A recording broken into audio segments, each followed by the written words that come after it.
자, 오늘 인도받을 말씀은 빌립보서 2장 30절입니다. 자, 오늘은 19절부터 30절까지 인도받을 건데, 자, 오늘은 30절 대표적으로 읽겠습니다. 제가 봉독해 올려드리겠습니다. 그가 그리스도의 일을 위하여 죽기에 이르러도 자기 목숨을 돌보지 아니한 것은 나를 섬기는 너희의 일에 부족함을 채우려 함이니라. 아멘. 자, 겸손과 섬김의 모범에 대해라는 제목으로 말씀 증거하겠습니다. 자, 오늘 본문은 19절에서 30절까지인데요. 디모데 또 에바브로디도라는 두 사람을 예로 들면서 너희들도 이와 같은 축복을 누려라라는 내용입니다. 자, 빌립보서 1장을 보면은요, 하나님 1장은 원론적인 내용을 적어놨죠. 자, 하나님은 성도들을 통해서, 저와 여러분을 통해서 구원과 전도, 선교의 사명을 이루어 가신다. 여기서 시작됩니다. 빌립보서 1장 6절이죠. 너희 안에 착한 일을 시작하신 이가 그리스도 예수의 날까지 이루실 줄을 우리가 확신하노라. 자, 그리스도께서 우리를 통해서 하나님의 일을 이루어 가시는 거예요.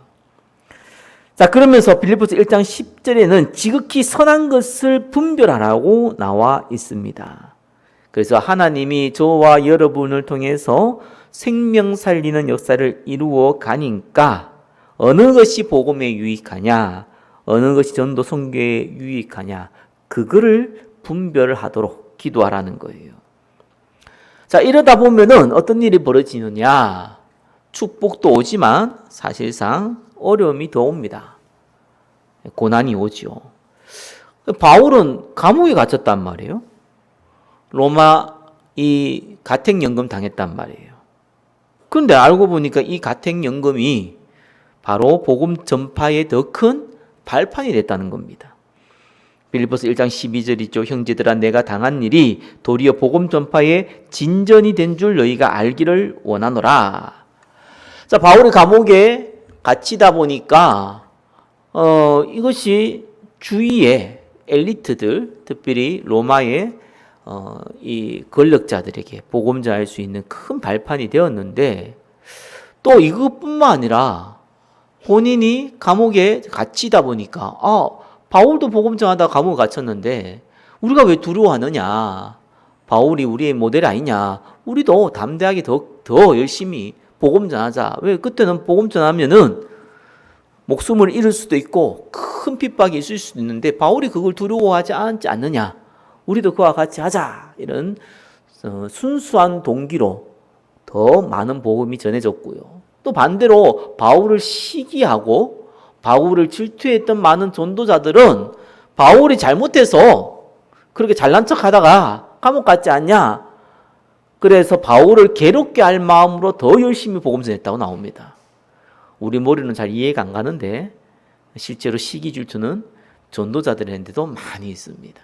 그러니까 바울이 그걸 보면서 순수한 동기로 복음을 전하나, 또 별로 순수하지 않은 동기로 복음이 증거되어지나, 복음이 증거되지 않느냐, 나는 그것 때문에 너무 기쁘다라고 얘기했습니다.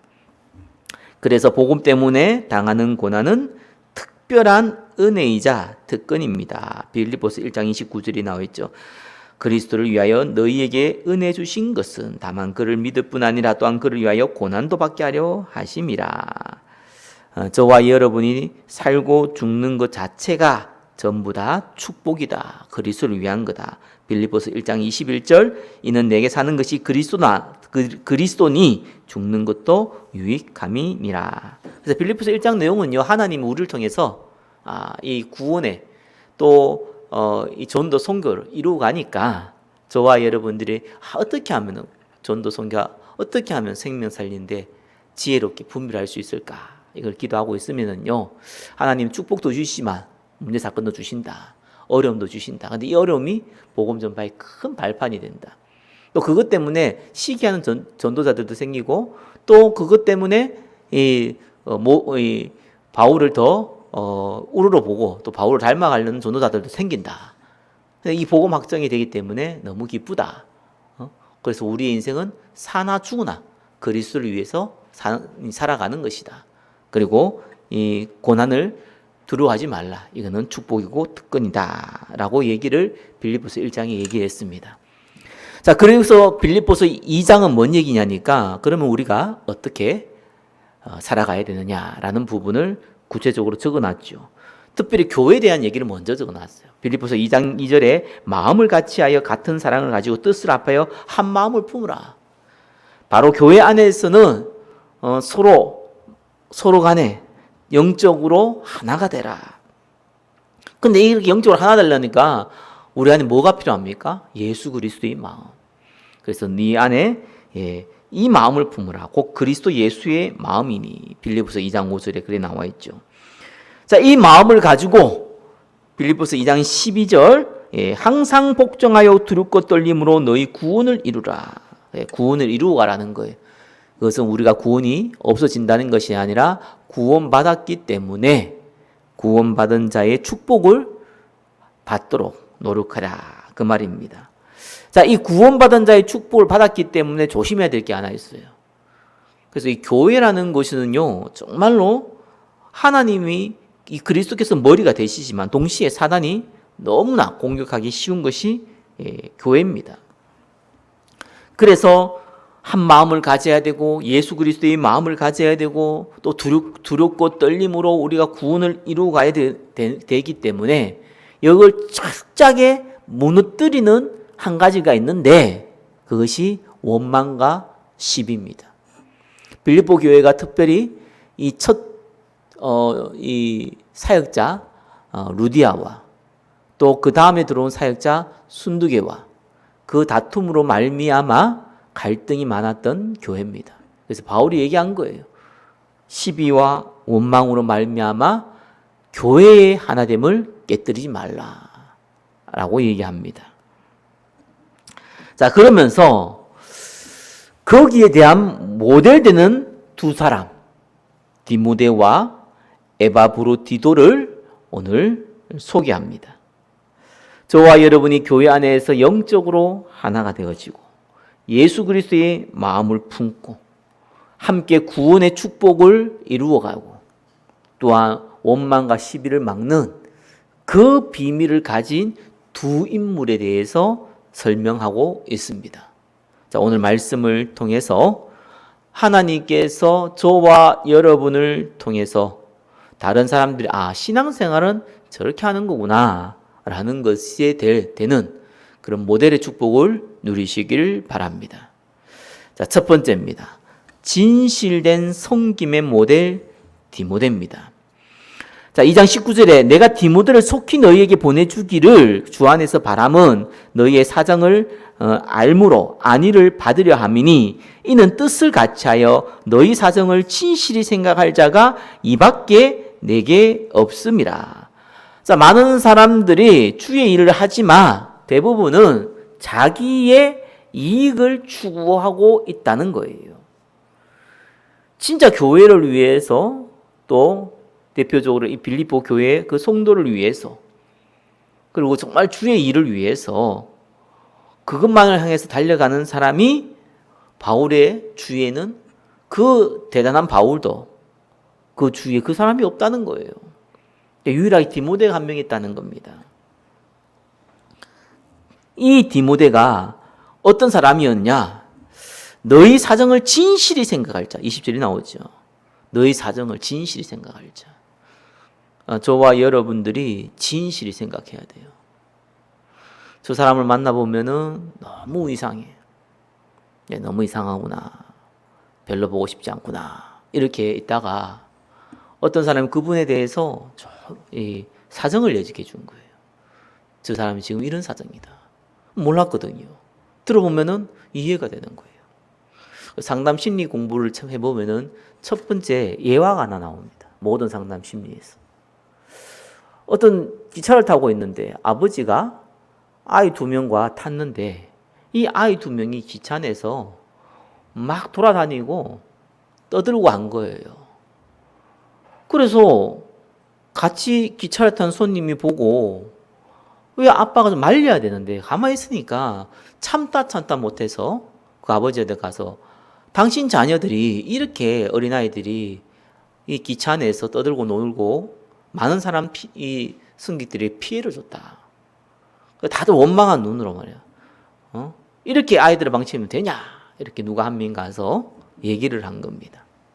근데 그 아버지가 깜짝 놀란 거예요. 그래서 아이들을 챙긴 겁니다. 그래서 죄송합니다.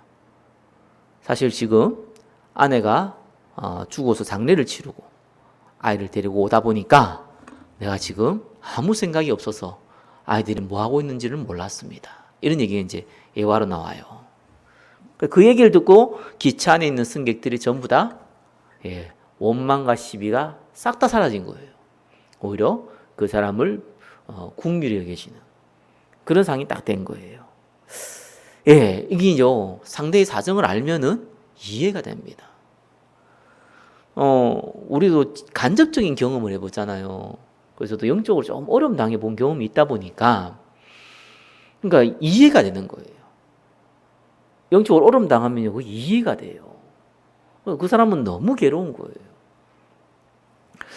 저도 이제 부교육자 생활을 하다가 단독 목회한 지가 10몇 년이 됐는데, 그때 이제 부교육자 생활을 하다가 제가 단독 목회를 딱 하다 보니까, 그 부교육자 생활에서 이제 그 교회에서 나왔을 때 그 교회에 대한 안 좋은 이미지가 내한테 많이 남아 있었어요. 근데 지나고 보니까 어떤 이유가 있었냐니까, 내가 사역을 할 수 있는 그 바운더리가 내가 섬겼던 교회와 그와 관련된 사람들이었던 거예요. 그러다 보니까 그 안에서 내가 부교육자로서 할 수 있는 부분을 잃어버리니까 이제는 낯설고 새로운 환경에 적응하다 보니까, 낯설고 새로운 거는 언제든지 부담스럽잖아요. 과거에 익숙한 게 좋거든요, 사람은요. 근데 그 과거에 익숙한 것이 내하고는 거리가 멀어지니까 그게 너무 이제 불편하고, 또 그 안에서 상처를 준 사람 이런 생각하면 기분이 많이 나쁘고 그러더라고요. 근데 시간이 좀 지나 보니까 우물안 개구리였다는 걸 알게 되는 거예요. 내가 부교육자에 있을 때하고 내가 담임 목사였을 때는 완전히 다른 세상이더라고요. 그게 익숙해지니까 내보고 부교육자 가면 죽어도 안 가거든요. 목회를 안 하면 하지. 못 가거든요. 왜냐면 그걸 이게 사업하는 사람한테 그 직장 생활 하라는 거하고 똑같거든요. 그러니까 이 부담스러웠는데 알고 보니까 익숙해지니까 과거 것에 내가 우물안 개구리에 있었구나 이런 생각이 들더라고요. 어떤 젊은 목사가 이제 그 사임을 하고, 뭐 사임이 한 게 이제 교회에서 이제 쫓겨난 거죠. 쫓겨난 게 아무튼 사임을 당했죠. 혼자 이렇게 있더라고요. 그래서 제가 이제 상처가 많은 거예요. 그 교회에서 좀 뭐 안 좋게 나온 것부터 시작해서 뭐 또 이제 노예나 뭐 총회나 이렇게 담임 목사가 아니면은 정보를 잘 모르거든요. 그러다 보니 그런 정보가 없다 보니까 교육도 받아야 되는데 교육도 못 받고 막 이러다 보니까 그 교육 받아야 되는데 그 스케줄 시간이 있잖아요. 어느 디데이가 있잖아요. 그때까지 이제 신청을 해야지 받을 수 있는데 그 신청을 있는지는 몰라가지고 마감됐는데 신청하려고 왔는 거예요. 그래서 제가 그 관련된 일을 하다 보니까 안 된다라고 얘기했죠. 그래서 이제 편법을 써서 해주려고 했는데 또 안 된다고 하는 거예요, 위에서. 그래서 뭐 어쩔 수 있겠습니까? 그래서 뭐 미안하다, 안 된다 이런 얘기를 한 거예요. 그러면서 이 친구가 갑자기 마음을 확 닫으면서 목사님, 제가 당분간 이제 숨어 지내겠습니다 이러더라고요. 겁이 들고 나는 거 있죠. 또 뭐 이 뭡니까? 혹시라도 잘못될까봐. 내가 전화해서 뭐 그럴 리는 없겠지만, 네 마음을 내가 솔직히 네 상은 내가 잘 모르겠는데, 네 상은 자세히는 모르겠는데 내가 그냥 이신점심이 된다. 나도 약간 이해가 된다. 왜냐면 나도 그런 과정을 겪었는데, 근데 조금만 기다려라. 왜냐하면은 네가 부교육자에 있을 때 그 세계와 네가 밖에 나와서 이제 개척을 하든지 담임 목사로 네가 개척을 하든지 나한테 부인을 받든지 간에 그 세계는 완전 다른 세계다. 그래서 과거에 못 돌아갈 만큼, 돌아가기 싫어할 만큼 좋은 세계다. 근데 네가 이걸 아직 맛을 못 봤기 때문에 지금 과거 그거에 네가 관련된 뭐 그 교회의 성도들, 네가 했던 사역들 이걸 네가 지금 다 끊겨버렸기 때문에 그거에 대한 상처가 네가 큰 거다. 그러니까 그거 아무것도 아니다. 그거 지나고 보면은 어린아이가 어릴 때 딱지 치기 해가지고 그 딱지 좋아하는 거하고 똑같은 거다 그거. 두서 없이 얘기를 했어요. 그래서 사람들은 그 사람의 사정을 모르면은 이런 얘기 해줄 수 없거든요. 제가 뭐 경험해 봤으니까 그 친구 사정을 뭐 안 들어도 알겠는 거예요, 그냥. 그래서 이런 상황이겠구나 싶어서 잠깐 상담을 나눴습니다. 디모데가 이런 사람이었다는 거예요. 어떻게 하면은 빌립보의 그 사정을 가지고 진실하게 생각해서 도울까? 이 고민 속에 디모데가 있었다는 겁니다. 그래서 이 디모데를 닮아가라는 거예요. 21절에 그들이 다 자기 일을 구하고 그리스도의 예수의 일을 구하지 아니하되, 동역했던 사역자들이 다 자기 일을 구합니다. 자기 일을요. 저도 이렇게 뭐 노예나 뭐 총회나 이렇게 일을 해보면은요, 대부분 이제 자기 일을 구해요. 그리고 어떻게 하냐니까 그 안에서 여러 가지 일을 할 때에 그냥 정상적으로 다 진행을 하지만 어쩔 수 없이 모든 일에는 조금은 이제 편법이 들어가죠. 그래서 배려하기도 하고 뭐 이렇게 늦게 등록을 했기 때문에 예를 들면 좀 더 얘기했듯이 뭐 교육이 있는데 늦게 등록해도 어떤 사람은 받아주고 어떤 사람은 안 받아주고 그러거든요. 그거 왜 그러냐니까 내 마음에 들고 내 마음에 안 들고 이런 것 때문에 어차피 못 들어오는데 힘이 있으면 편법을 좀 들어오게 해주고 별로 안 좋으면은 원칙대로 못 들어오게 하고 뭐 이런 식이에요. 내가 보면서 좀 우습더라고요. 그래서 참 사람들도 참 웃긴다. 저렇게 좋은 일을 하고 하나님 일을 하면서 참 이렇게 손이 뭡니까 자기 마음에 드냐 안 드냐에 따라서 저렇게 행동하는구나 이렇게 싶더라고요. 그래서 내가 참 이해는 되고 내가 저 사람하고 너무 앙숙이다. 내가 너무 사람 싫다. 그럼 뭐 나도 그럴 수 있겠죠. 그게 자기 일을 구하는 겁니다. 우리가 그리스도 예수 일을 구해야 돼요. 예수 일은 뭡니까? 살리는 거잖아요. 어떻게 하면 살려야 돼요. 그렇죠? 우리가 마귀 새끼를 살릴 필요는 없잖아요. 그건 죽여야 되는 거고 사람은 살려야 될 거 아니겠습니까? 저와 여러분들이 언제든지 모든 일을 할 때에는 이것이 복음에 유익되느냐 전도와 선교에 유익되느냐 그거에 따라서 움직여야 됩니다. 22절에 디모데의 연단을 너희가 안 하니 자식이 아버지에게 함같이 나와 함께 복음 위하여 수고하였느니라. 디모데 사역이 이미 증명되었다는 거예요. 23절에 그러므로 내가 내 일을 어떻게 될지를 보아서 곧 이 사람을 보내기로 바라고 나도 속히 가게 될 것을 주 안에서 확신하노라. 먼저 보내고 나도 곧 가고 싶다라는 바울의 심정을 얘기했습니다. 자, 디모데가 잘한 거는 그 사람의 사정을 진실하게 생각했다는 거예요. 우리 교회는 영적으로 또 육신적으로 또 정서적으로 또 마음적으로 정신적으로 어려운 분들은 뭐 다 어렵지만 아무튼 간에 작은 교회일수록 많이 오지요. 그리고 좀 기억하셔야 되는 것이요. 언제든지 지혜롭게 해야 됩니다. 수용해야 돼요. 무조건 수용하는 거예요. 교회는 가리면 안 돼요. 노인이든지 장애이든지 정신질환이든지 가리면 안 돼요. 수용을 해야 돼요. 수용은 해야 되지만 동시에 뭡니까? 초월해야 됩니다. 그래서 항상 배려하고 도와줘야 되지만 택도 없는 걸 요구한다거나 택도 없는 것을 행동을 한다거나 이럴 때에는 어떤 면에서는 조심해야 되죠. 이럴 때는 피해 주기도 하고 모른 척 하기도 하고. 교회에서는 진짜 희한한 자꾸 돈 빌려달라는 사람도 많고요. 그렇죠? 다 자꾸 이상한 거 요구하는 사람도 많아요. 그럴 때 어떻게 해야 됩니까? 저는 개인적으로 말을 안 쓸 거예요. 그거에 관련된 일은 말을 안 썼고요. 그러니까 모른 척합니다. 그죠? 그 수용하는지 않는 거 아닙니까? 그게 진짜 수용이에요. 택도 없는 걸 요구하는데 그걸 어떻게 도와줍니까? 그렇다고 안 돼! 이러면 어떡합니까? 그러면 기분 나쁘거든요. 그러니까 기분 나쁠 일은 굳이 할 필요는 없잖아요. 뭐 친구라든지 뭐 같은 사역자라든지 그러면은 뭐 따지고 들을 수도 있겠지만 교회 안에는 다 연약한 사람들과 다 이 부족한 사람들과 다 나름대로 문제인 사람들이 모여 있는데 그거 따져갖고 뭐 맞고 틀리고 따져갖고 뭐 할 겁니까? 이겼다. 그러면 교회가 막 성장하고 막 졌다. 그러면 망하고 그럽니까? 그건 이겨도 저도 다 망하는 거거든요. 그래서 알아도 모른 척, 몰라도 아는 척, 그게 교회입니다. 그 사정을 알면은 또 이해가 돼요. 그래서 저는 그 우리 저기 나가신 분 중에 한 그 남자 우리 분이요.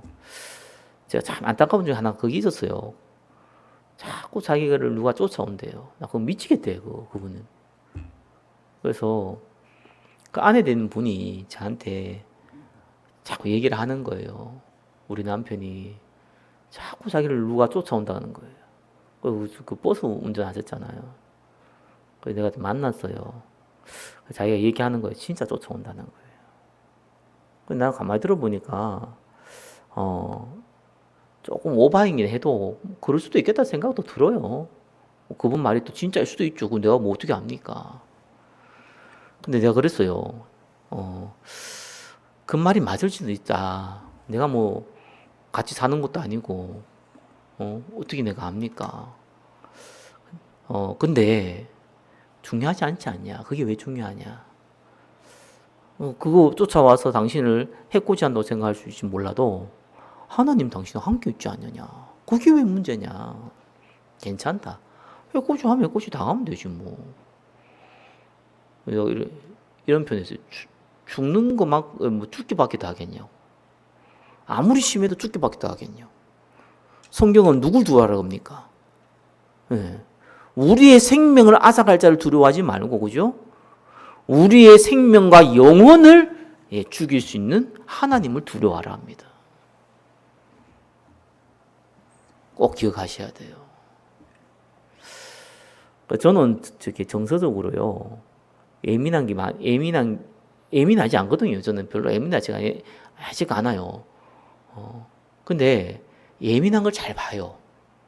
저는 예민하지 않는데 예민한 거는 잘 봐요. 그러다 보니까 이해는 하는데 도와줄 수가 없더라고요. 살아보니 그런 게 많더라고요. 너무 그게 마음이 와닿아. 그냥 다른 사람 전혀 못 느끼는데 나는 와닿아요. 이 사람 기분이 와닿아요. 와닿는 건 와닿는 거죠. 와닿는다고 내가 도와줄 수 있는 건 일은 아니더라고요. 대부분 일들이. 그래서 내가 할 수 있는 거는 그냥 말을 다르게 전환을 했어요. 어떻게 전환을 하냐? 그냥 다른 얘기로. 그죠? 은혜로. 아니, 그 사람이 돈 문제 있고, 경제, 건강 문제 있고, 아니면 영적인 문제가 있든, 그죠? 여러 가지 문제가 있든 간에, 그걸 내가 상담해서 도와줄 수 있다면 내가 하나님이지 뭐. 불가능하더라고요. 도와줄 수도 없고, 도와줄 능력도 안 되고, 그죠? 그게 다 거짓말입니다. 도와줄 수가 없어요. 혹 가능하다면은 하나님의 성령의 역사로 치유할 수 있겠죠. 그거 아니면 불가능한 거예요. 그러니까 상관없다. 그래서 난 딴 얘기를 많이 해요. 항상 하나님이 함께 계신다. 죽어도 괜찮다. 사나 죽으나 그리스도를 위해서 상관없다. 우리는 그죠? 아무 상관없어요. 아니 내가 지금 영적 문제가 얼마나 많은데 저 개인적으로도요. 얼마나 많은데. 그런 문제 있는데 뭐 남이 무슨 문제 있다고 저 사람 저 문제 있네. 저 이상한 사람이네. 이런 얘기할 자격이 있습니까? 아무 자격이 없어요. 우리는 그런 자격이. 사람이 노력해야 되지. 제가 살아보니까요. 그게 마음대로 안 돼요. 노력도요. 하려고 노력하면 되는데요. 그 노력 자체도요. 하나님의 은혜가 주어져야 되더라고요. 그래서 제가 목사인데 항상 사모가 잔소리하기를 기도 많이 하는데 내가 그 얘기해요. 그 하나님의 은혜이면 내가 막 기도 억지로 한다고 된다고 하면 그 억지로 하는 것 자체도 하나님의 은혜가 아니면은 불가능하다. 그러니까 진짜 저는 그 살아가면서요 게으른 사람 봤어요. 정말로 게을러요. 어떻게 저렇게 게으를 수 있는 이런 사람 봤거든요. 나중에 예전에 잘 이해가 안 가던데 지나가 보니까 이해가 돼요. 주고 못 받고 와요. 하나님의 은혜가 필요하구나. 어떤 사람 빠릿빠릿합니다, 그죠? 참 정말 느려 터져요. 속죄 뒤집어져요. 이런 사람도 있어요. 그거 못 바꿉니다. 타고난 게 90%는 어떡합니까? 그래서 우리가 그 자체를 이해하고 받아들여야 됩니다. 근데 그것이 조금 악한 그 영과 연결되어서 괴롭힌다거나 사람을 못된 짓을 한다거나, 그죠? 범죄와 연결된다거나 이럴 때에는 우리가 조심을 해야 되죠. 그런 거 아니면은 무조건 오케이. 그렇죠? 무조건 오케이입니다. 하나님이 역사합니다. 언제 역사하냐? 20년이 걸려도 안 되는데요. 20년 걸린 거 안 됐지. 200년만 지나봐 다 해결돼. 200년까지는 안 걸리겠다. 100년만 지나봐야 다 끝나요. 하나님 나라 갈 거니까, 그잖아. 그거 뭐가 문제돼요? 당장 막 우리 살아가는 인생 짧은데 그 안에서 다 해결하려고 그러니까 일이 안 되죠. 저는 개인적으로 영적 문제에 다 치유받아서 감사한 일인데, 나도 다른 사람들도 내처럼 치유받을 줄 알았어요. 내가 그때 옛날에 은혜 많이 받으니까 내가 진짜 영적 문제 심했거든요. 근데 갑자기 어느 날 하나님 은혜 주셔가지고 싹 다 사라져 버렸어요. 너무 신기해가지고 과거를 돌이켜 보니까 이렇게 하니까 됐구나 이런 생각이 들더라고요. 그걸 많이 얘기했어요. 그는 착각이었습니다. 진짜 하나님의 은혜였더라고요. 그러면 치유받으면 은혜고 뭐 치유 안 받으면 은혜가 아니냐? 그건 아니더라고요. 치유받고 이상한 짓 하는 사람도 많고요. 치유 안 받고 끝까지 하나님 붙드는 사람도 많아요. 그럼 어느 게 더 유익입니까? 내가 병들고 영적 문제 있는데 그리스도를 붙잡는 사람하고, 병들고 영적 문제 있는데 그게 치유받아가지고 그리스도를 안 붙잡는 사람하고 누가 축복된 사람입니까? 여러분 그런 거 생각해 보면은요, 함부로 판단할 게 아니구나. 그래서 디모데 말이 맞다. 디모데가 잘한 거, 그 사람의 사정을 진실되게 생각했다. 우리가 진짜로 성도의 삶이 그 삶이 돼야 돼요. 선행을 하고 착한 일을 하고, 그거는 진짜 부수적인 일이고요. 그 사람의 사정을 생각해야죠. 태어난 걸 그래 태어난 거 어떡합니까? 살다 보니 그런 질병 가진 거 어떡합니까? 배경이 그래서 그런 거 어떡합니까? 유전적인 거 어떡합니까? 진짜 복음은요, 그 사람을 그대로 받아들이고요. 그러면서 그 안에서 제일 소중한 예수 그리스도를 만날 수 있도록 안내하는 일입니다. 자, 두 번째입니다. 목숨을 건 헌신의 모델 에바브로디도. 25절에 이리 나왔습니다. 그러나 에바브로디도를 너희에게 보내는 것이 필요한 줄을 생각하노니 그는 나의 형제요 함께 수고하고 함께 군사된 자요 너희 사자로 내가 쓸 것을 돕는 자라. 총 5가지를 얘기했죠. 나의 형제다. 영적인 가족이죠. 여기서 나의 형제 할 때는 그냥 단순한 형제가 아니죠. 영적으로 가족인데 또 함께 했던 가족입니다. 함께 수고했다. 그죠? 같은 사역자로 고난을 함께 나누었다. 또 군사된 자요. 함께 영적 전쟁, 함께 기도했다. 또 너희 사자. 이건 무슨 말이냐니까요. 빌립보 교회에서 파송된 사람이라는 거예요. 빌립보 교회에서 에바브로디도를요. 그러니까 빌립보 교회를 대표해서 바울을 도우라고 보낸 사역자, 사절단, 이렇게 표현할 수 있죠. 그래서 나의 쓸 것을 돕는 자. 바울이 텐트 메이커로 하다 보니까 그러니까 궁핍하잖아요, 경제적으로. 그거를 또 도우려고 했던 사람이었다라는 겁니다. 그래서 바울의 개인적으로나 복음의 사역을 위해서나 헌신적인 동반자였죠. 디모데의 특징은 그 사람의 사정을 잘 돌본 사람이었다면, 이 에바브로디도의 특징이 뭡니까? 헌신했다는 거예요. 눈에 보이게끔 많이 헌신했다는 거예요. 26절에 그가 너희 무리를 간절히 사모하고, 빌립보 교회에서 파송된 사람이니까요. 자기가 병든 것을 너희가 들은 줄 알고 심히 근심하지라. 야, 이거 어느 정도인지 알겠죠?